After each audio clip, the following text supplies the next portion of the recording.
All right, a friend, Jonathan Hoenig, is a Capitalist Pig. Get to him in just a second. We're working through the Bears' new schedule for 2024. So far, based on majority opinion on this show, they're 3-4 going into November. That's right. That's what November 3rd at Arizona. Loss. No, win. Okay. Lose. Win? What are you talking about? Yeah, man. Okay, that's 3. So Michael, decide. Win. Okay. Oh, wow. They win. Okay. They're 500 going into the second week of November, which is New England. That's a win.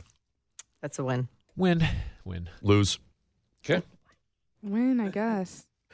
Okay. Now they're above 500. By the way, I don't know if you noticed there's a trend going with Nick. Yeah. 3 more actually in November. November 17th, they are here versus the Packers. Win. Lose. Win, baby. Lose. Michael? Lose. Okay. So they lose against Packers. Okay. 2 more. Minnesota on the 24th. That's also a loss. That's here. It's a loss? They're playing Justin Fields. Lose. What do you mean, Justin Fields? He's in Pittsburgh. That's what I meant to say. Lose. All right, they lose to Minnesota. And finally, Detroit on Thanksgiving Day. Win. Lose. Big loss. Yeah, Blowout. Big. Lose. Lose. Okay. Big mistake. Huge. All right, so 1, 2, 3, 4, 5, 6, 7. They're 5-7 going into December. Okay. We'll get through those 5 games. Ooh, boy, we're on to the playoff push. Jonathan Hoenig is the Capitalist Pig. He knows more about money than we do. And since everybody's talking about meme stocks, Jane. What is a meme stock, Jonathan?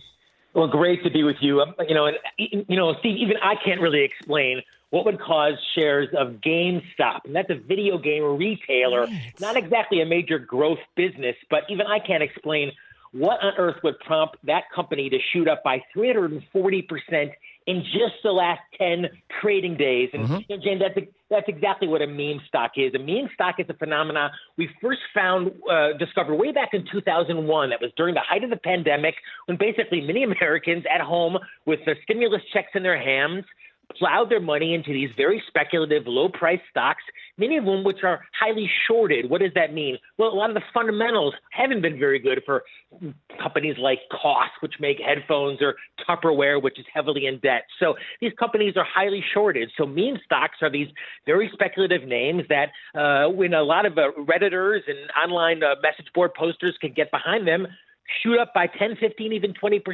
But interestingly, Steve and Jen, they come down just as fast. GameStop was up by hundreds of percent earlier in the week. It was down by 20% yesterday and down by another 12% today. So these are lottery tickets, and maybe it's because the market's back at a new all-time high. It seems that the lottery tickets, the meme stocks, are back as well. So these are not just kids in their 20s spending their parents' money, right? Well, no. I mean, look, the kind of a ringleader, if you will, is actually a Redditor, a poster who goes by the name, wait for it, of Roaring Kitty. Roaring Kitty. In fact, you thought E.F. Hutton was the suspect. Well, I guess Roaring Kitty. This is a poster who put up a meme on Twitter. It basically was a signal for this entire Redditor army, this online army, to get behind these stocks once again. So what's frustrating and I think a little bit bemusing for professionals, Steve, is that these companies don't have the fundamentals to justify their earning. They don't have the fundamentals to justify the prices, I should say. So just as fast as they go up, they come down just as quickly. And anyone who's traded or invested for any period of time will know that day trading is a losing game. So it's very seductive, but most people lose money trying to catch the swings in names like GameStop or AMC. Well, it's interesting, too, because you said there's no real reason for the rally. Could it be due to social media, like this Roaring Kitty that's on a social media platform? Indeed, Jim, that's exactly the reason. And you almost see a momentum start to build. I mean, Andrew Tate, who's a very controversial, in my opinion, misogynistic online personality, also jumping on the bandwagon of some of these stocks. And you're right, it develops almost a bit of a life of its own, being hyped up. But, just as fast as they go up, they go down just as quickly. And, GameStop is a great example. This is a company that went up by some 2,800% in 2021, It then fell by almost 98% in the years following. So these are lottery tickets at best. And if you're going to play them, I think only as one tiny part of anyone's truly diversified portfolio. You've been around this business long enough to know nothing makes a young producer happier than when someone who has made a name in the business goes, I've got a theory. And I continue to see theories from so-called money experts to say we are headed for, regardless of the outcome of the election in November, we are headed for a very bad recession, bordering on the depression word. Why all the negativity? Is it obvious, and am I missing it?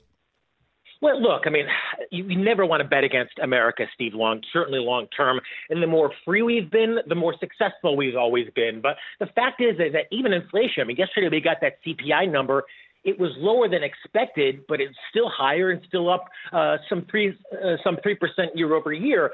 And as you have more and more Americans maxed out on their credit cards, literally maxed out according to the New York Fed, they're feeling they're feeling it. So most Americans are struggling, despite the fact that yes, in fact, the stock market's at an all-time high, and Americans are working. They're simply working harder and not getting further ahead. I think that's why so many of us feel a recession, despite the fact it hasn't been announced in D.C. just yet. You said that the meme stocks come and go quickly, like a lottery ticket. Is it too late to jump on this? Well, honestly, Jana, the way to really make money in the market is not jumping in and jumping out over one day. That's really never been a successful way to make money. It's always made over the long term. Now, that's not as appealing, the idea of, buying at 9 a.m. and, selling at 11 a.m., but even think about it. Even if a stock goes up 10 or 15, 20%, really, how much of your portfolio are you willing to put in that one very speculative name? And all I can say again is that GameStop's a great example. The stock traded $81 a share in 2021. Just a few months later, it had gone down to $10 a share, lost, nearly all of its value in just a short period of time. So I think you're probably even better playing the lottery than putting too much of your money into any of these so-called meme stocks. Yeah. So there's a couple things that need to be explained, and they get a little deep in the weeds, maybe. But how do day traders work when they're trying to capitalize on these things when there's a wash sale rule? And explain what a wash sale rule is. Yeah, I mean, the wash sale rule basically, refers to buying and selling mini quickly over a short period of time. What these people tend to do is not actually to have gains. They tend to have losses, pretty significant losses.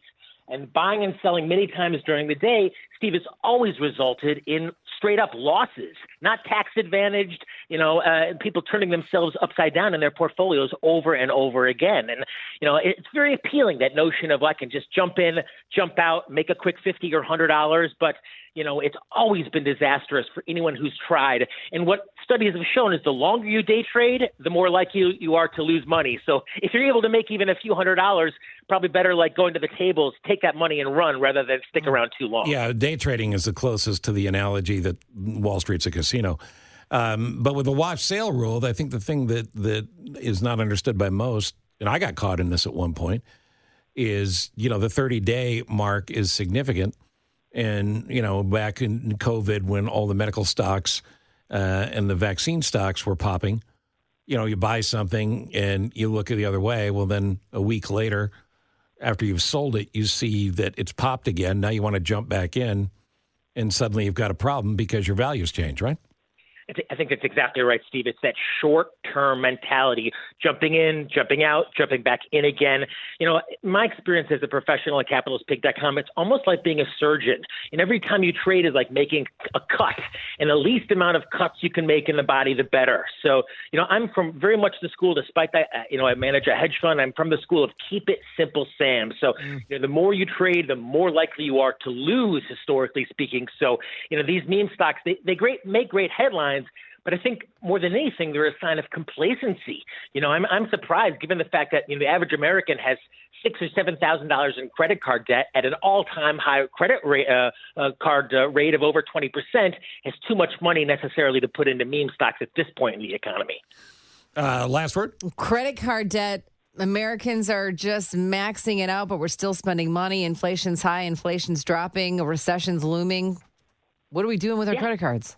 I mean, that's, I think, what's worrisome, Jan, is, look, the economy, It's all of us. It's everyday Americans, and our balance sheet has continued to deteriorate. So it's not sexy like jumping into a meme stock, or it's not a get-rich-quick scam, but I do think now is the opportunity before unemployment starts to soar to, as they say, batten down your hatches. Make sure you at least make some sort of a debt on those credit card debts, especially given the fact that rates continue to climb, and get ready. One of the best indicators, as you said, Steve, not to get too far in the weeds, is what they call the inverted yield curve, Right. basically short-term rates above long-term rates.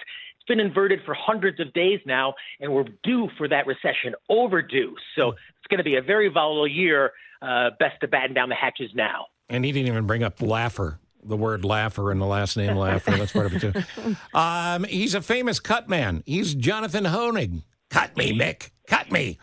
Batten down the hatches. Those are the famous last words right there. And batten down your hatches. Capitalistpig.com, yes?